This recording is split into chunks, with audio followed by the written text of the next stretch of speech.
Welcome back to the NBC Update channel. Today, we will learn about the shocking developments surrounding Peter Blake's dramatic return to Salem and the deadly confrontation unfolding in the DiMera family crypt. After disappearing from public life for more than 10 years, Peter Blake has resurfaced in the most sinister way imaginable, orchestrating an elaborate kidnapping scheme that has trapped multiple members of the powerful DiMera family in their own ancestral burial vault. His calculated plan has finally been exposed, revealing a web of deception that threatens to tear the family apart and raises critical questions about his true intentions and the consequences he will ultimately face. The shocking betrayal unfolds. The carefully constructed facade that Peter maintained throughout his return to Salem has completely crumbled this week on Days of Our Lives. His own sister Kristen DiMera, along with his brothers Chad DiMera, Tony DiMera, and EJ DiMera, plus his nephew Theo Carver, have all discovered the horrifying truth about his involvement in the kidnappings. The revelation came as a devastating blow to the family, particularly to Kristen, who never suspected her own brother could orchestrate such a malicious plot against their relatives. The confined space of the family crypt has become a pressure cooker of emotions, with betrayal, anger, and fear mixing together in a potentially explosive combination. Peter's methodical approach to executing his plan demonstrated a level of cunning that shocked even the most seasoned members of the DiMera clan. He didn't simply kidnap his family members in one swift action. Instead, he carefully selected his targets one by one, luring them into the crypt under various pretenses before sealing them inside. The most audacious part of his scheme involved kidnapping EJ and then staging his own abduction to deflect suspicion away from himself. This calculated move allowed him to maintain his cover while continuing to manipulate the situation from within the crypt itself, positioning himself as a fellow victim rather than the perpetrator. The confrontation in the catacombs. The atmosphere inside the ancient DiMera crypt has become increasingly tense as Peter faces off against his trapped family members. Chad, Tony, EJ, Theo, and Kristen have formed an unlikely alliance, united by their shared predicament and their determination to escape Peter's deadly trap. The stone walls that have witnessed generations of DiMera history now echo with heated accusations and desperate pleas as the family confronts the man who betrayed them all. Peter stands before them, no longer able to hide behind his carefully crafted lies, forced to defend his actions against the mounting evidence of his guilt. Tony DiMera, known for his sharp intellect and analytical mind, was among the first to express serious doubts about Peter's supposed victimhood. From the moment Peter appeared in the catacombs claiming to be another kidnapping victim, Tony's instincts told him something wasn't right. His skepticism grew stronger as he observed inconsistencies in Peter's story and behavior. Tony found it particularly suspicious that kidnappers would invest time and resources into tracking down someone who had been living off the grid for over a decade. Why would anyone bother to kidnap Peter Blake when he had essentially removed himself from the family's business dealings and public life years ago? This logical question planted the seeds of doubt that eventually led to Peter's exposure. Peter's defensive psychology. When confronted with accusations about his actions, Peter has displayed a troubling pattern of deflecting responsibility and shifting blame onto others. Kristen, who knows her brother better than most, pointed out this characteristic flaw during their confrontation in the crypt. She observed that throughout his life, whenever Peter's plans have fallen apart or his schemes have backfired, he has consistently refused to accept accountability for his own choices. Instead, he manufactures elaborate justifications and points fingers at everyone around him, portraying himself as a victim of circumstances beyond his control. This psychological defense mechanism has allowed Peter to rationalize even his most heinous actions, convincing himself that he's been forced into desperate measures by the alleged wrongdoings of others. The emotional dynamics between Peter and Kristen add another layer of complexity to the situation. Despite their familial bond, Kristen has shown herself willing to take extreme measures to stop her brother's rampage. According to insider information, the confrontation between these siblings may escalate to physical violence, with Kristen potentially inflicting serious injuries on Peter in an effort to protect other family members or facilitate their escape.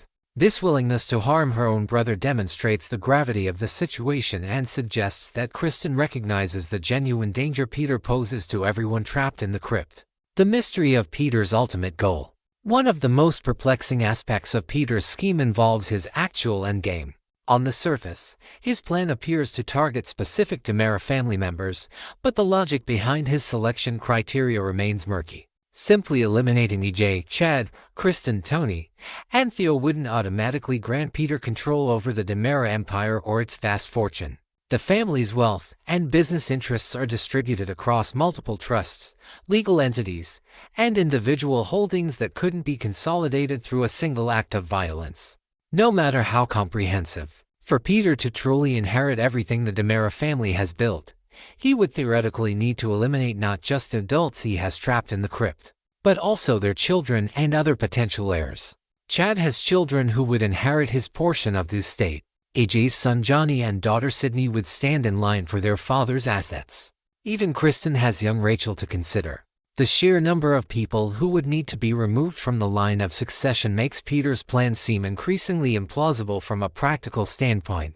This raises the question of whether Peter has truly thought through the logistics of his scheme or if he's operating from a place of emotional desperation rather than calculated planning.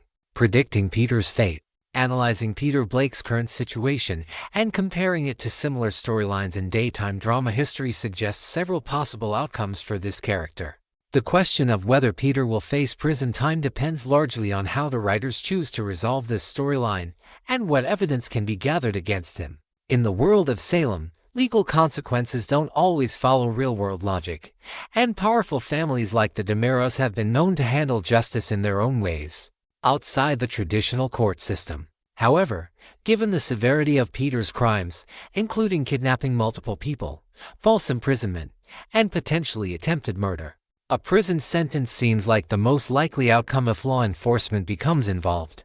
The physical evidence of his actions would be difficult to dispute. The crypt itself serves as a crime scene, and the testimony of 5 family members who witnessed his confession would provide overwhelming evidence for prosecutors. Unless Peter can somehow claim mental incompetence, or unless the DiMera family chooses to handle the matter privately to avoid scandal, he faces decades behind bars. The question of motive.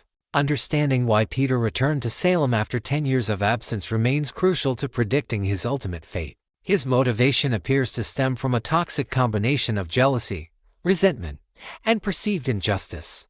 During his decade away from the family spotlight, Peter likely watched from the shadows as his siblings accumulated power, wealth, and influence. Perhaps he felt overlooked, undervalued, or deliberately excluded from the family legacy. These feelings of inadequacy could have festered over time, transforming into an obsessive desire for revenge and recognition. Another possibility involves specific grievances from the past that remained unresolved when Peter left Salem. Family conflicts within the DiMera clan often run deep, with betrayals and power struggles creating wounds that never fully heal.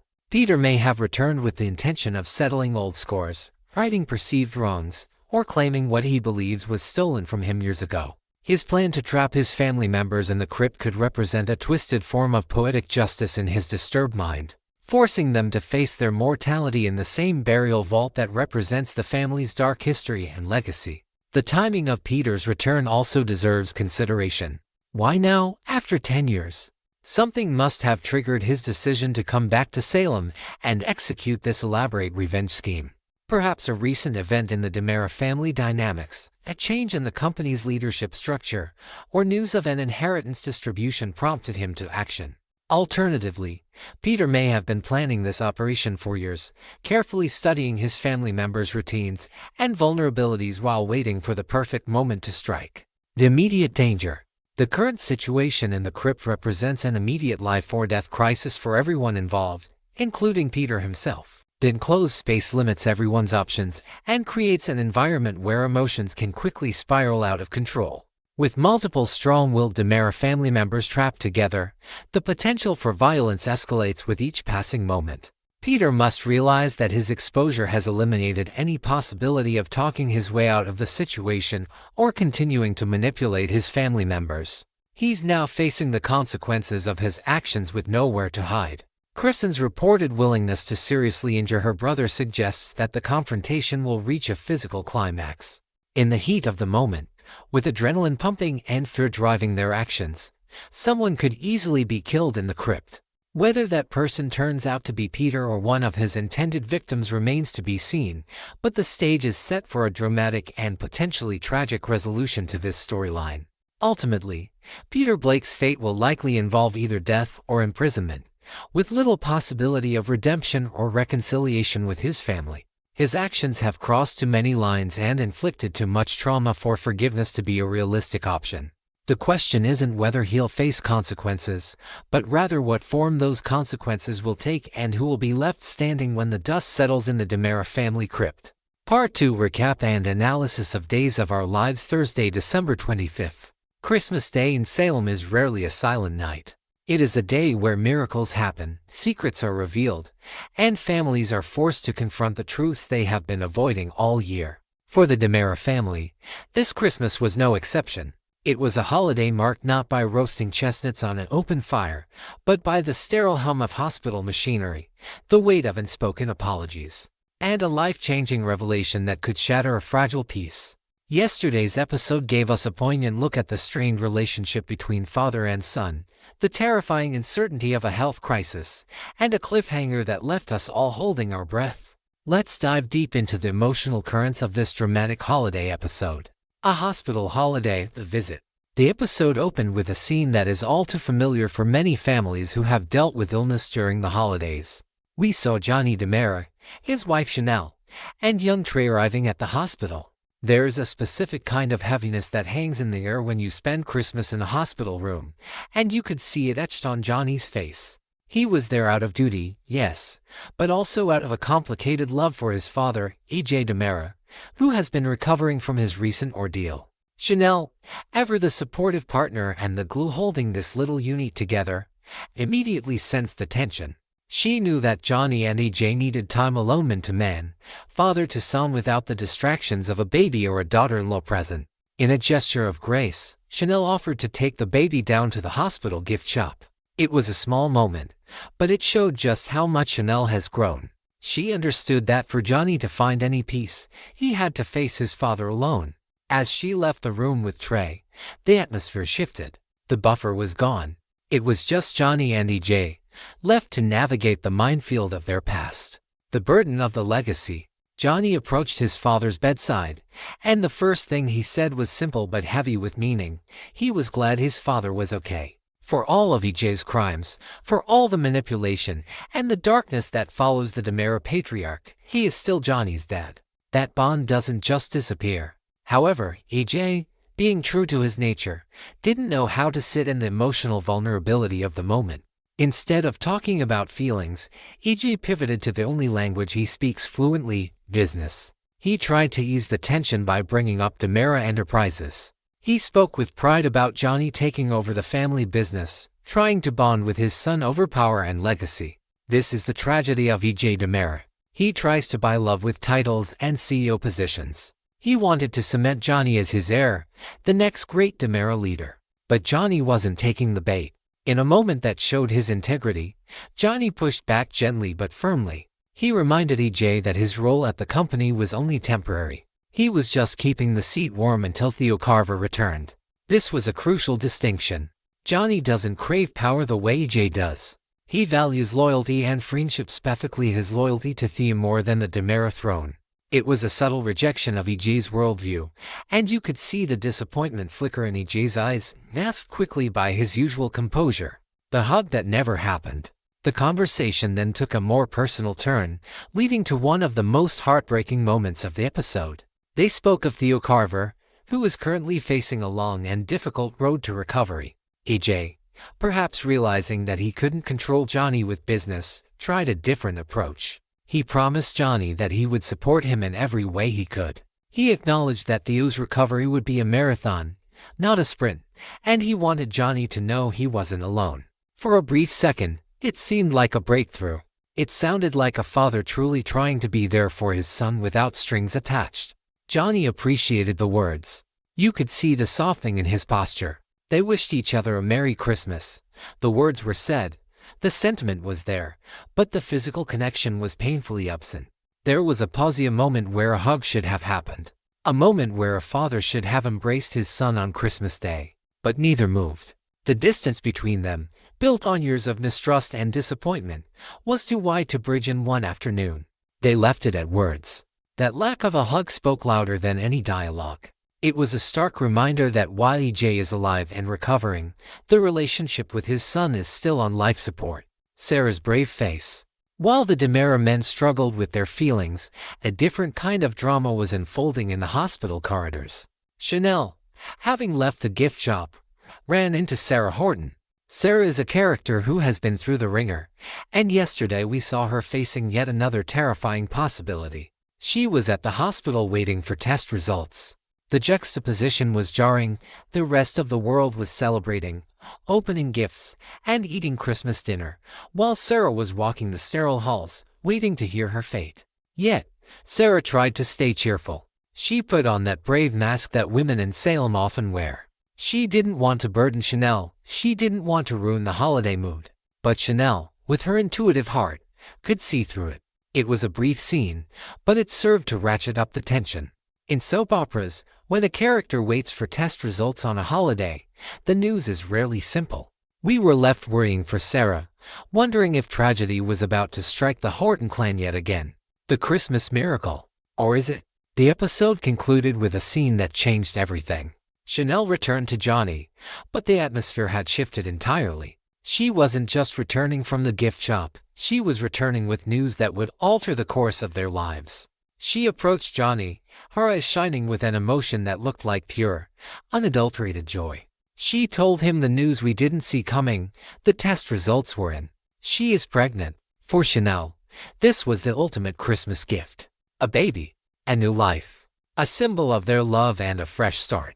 She threw her arms around Johnny, hugging him tight, a beaming smile lighting up her face. It was a reaction of pure hope. But the camera didn't linger on Chanel's joy. It panned to Johnny's face. And this, dear readers, is where the story took a dark and fascinating turn. Johnny did not smile. He did not cry tears of joy.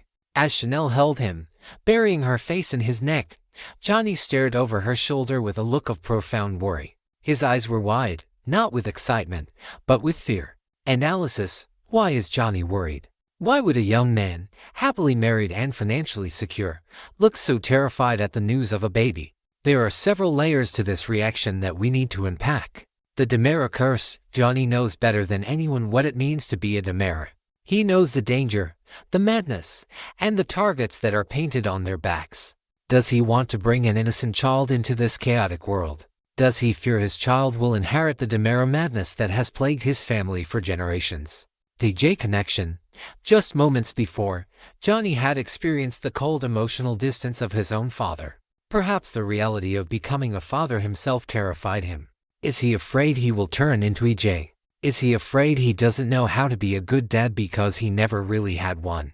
The timing, with Theo's recovery, the business in flux, and the family constantly under attack, the timing could not be more volatile. A secret. In Salem, a look of worry often implies a secret. Is there something Johnny hasn't told Chanel? Is there a reason why this pregnancy might be complicated or dangerous? Conclusion. The December 25th episode gave us a classic Days of Our Lives cliffhanger. We have the warmth of a new life juxtaposed against the cold reality of family trauma. We have Chanel's innocent joy clashing with Johnny's darkened perspective. As we move forward, the question isn't just is it a boy or a girl? The real questions are, can Johnny overcome his fears to be the father this child needs? Will EJ use this grandchild as another pawn in his corporate games? And what will become of Sarah's test results? One thing is certain, the sands in the hourglass are shifting rapidly.